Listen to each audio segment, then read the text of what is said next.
Hey there guys, happy Wednesday. I think it's been a couple weeks since I put up a video. Been super busy, was in Cabo last week for our company's award ceremonies and award trip. It was freaking awesome, and I still managed to write a normal week's worth of business last week, so I didn't even skip a paycheck being gone for a week, so that was pretty awesome. Today's been a freaking awesome day. I hired an assistant today, which is going to be beyond incredible. It's going to help me take my business and my team's business to the next level for sure. It's going to be a huge deal for us. And I also wrote three sales today. So 3 sales in a day is a killer day on top of hiring an assistant. I'd say it was definitely a solid day. But what I want to talk about this evening is the victim mentality. Nothing makes my blood boil quicker than the victim mentality. And for the most part, I'm surrounded by like-minded people. But you do have those few friends from way back when on Facebook that you don't really talk to, but you see their posts every now and then. And one post in particular that I saw, this was last week while I was out of town, this person shared this video. And the video it really made my blood boil. It was really, had a major socialist victim mentality slant to it. So basically what the video was, and you may have seen this going around social media, it was a video talking about how there was a teacher that was teaching the class about basically that there are people who are born into an advantaged position and people who aren't.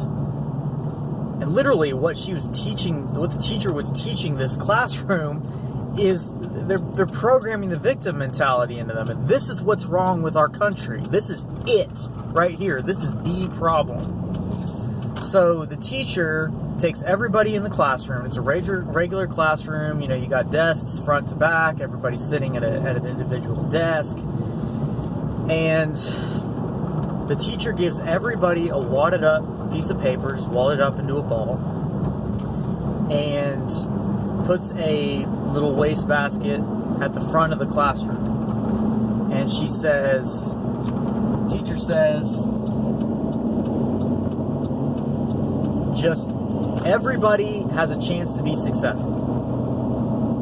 All you've got to do is throw your paper wad into that trash can at the front of the classroom. And then the teacher goes on to explain that the kids that are sitting in the front row of the classroom have, even though everybody in the classroom technically has a chance to hit that wastebasket, the kids in the first and second row have a better chance because they were already sitting closer to the front of the classroom. And basically what they're saying is that there are people in this world who have a better propensity to be successful. I'm not even sure that I just used that word right. I'm really questioning myself right now. So if it's wrong, I'm sorry. I'm not trying to sound like a retard. But basically what they're saying is that there are people in this world who are more likely to be successful just because they were born into it, right? Whether they had a family that could invest in their ideas, or they're a trust fund baby or whatever. So they're lying to these kids, telling them that your ability to hit that wastebasket is impacted by the position in the classroom you were born into.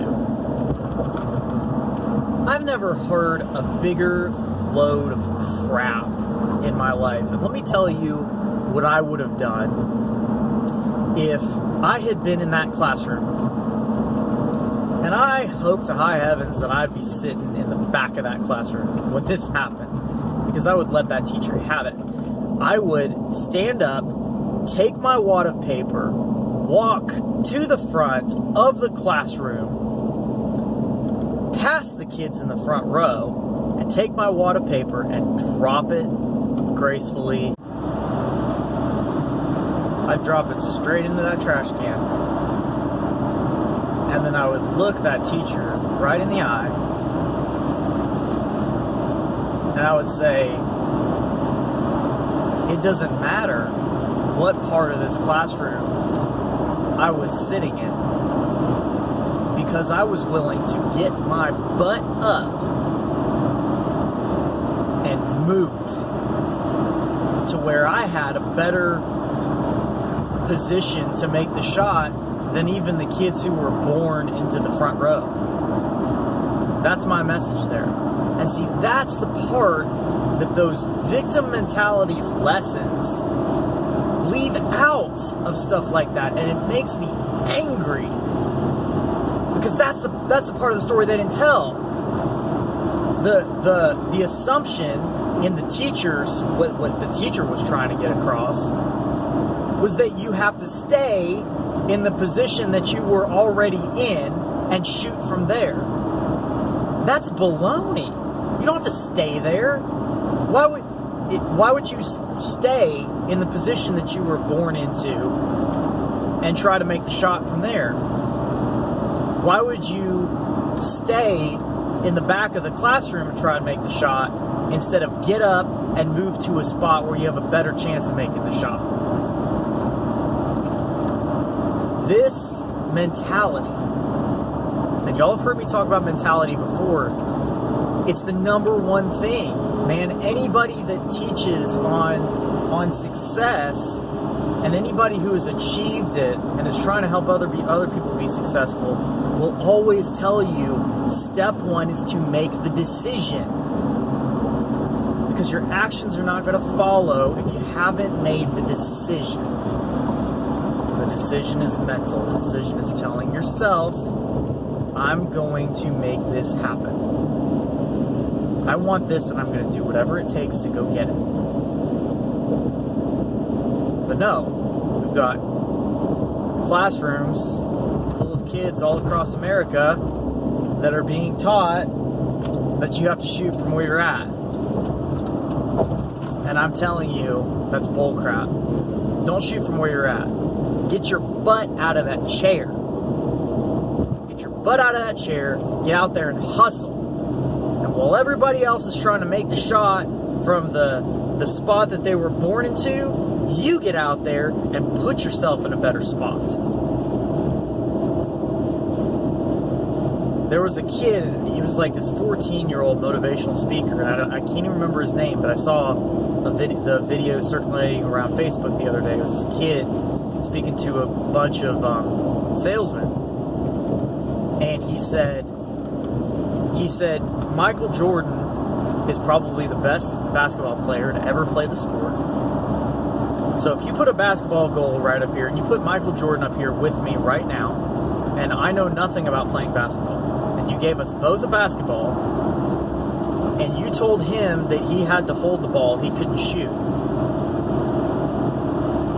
But I could take the shot. Which of us has a better chance of making the shot? Now it's obvious, right? The kid has a better chance of making the shot because he gets to make the shot, while the best basketball player in history has to just stand there and hold it. So he has a 0% chance of making the shot, and even though the kid's not the best in history, he has a better chance of making the shot because he gets to make the shot. That principle goes along with the same lines here in what I'm trying to tell you right now. You can be competing against the most talented person in your space, whatever your industry is in. They can have the most natural talent ever, and you have to work for every shred of it, and you can still beat them. Because while they're sitting there shooting from wherever they were already sitting in the classroom, you're getting up and moving to a better position to shoot from. That's the difference. That's hustle. That's work ethic. That's getting your butt out of the chair and moving. creating something, making something happen. So don't let anybody tell you that you're disadvantaged because of the family you were born into, the situation you were born into, the neighborhood you were born into, the country you were born into, the political climate you were born into. None of that. Because at the end of the day, the difference in whether you are going to be successful or not is not what part of the classroom you happen to be sitting in, but it's whether or not you are willing to get your butt up out of the chair and move. That's what I want you guys to take from this. So get out there, hustle, change the world, and don't ever buy into that victim mentality, baby. It's a lie.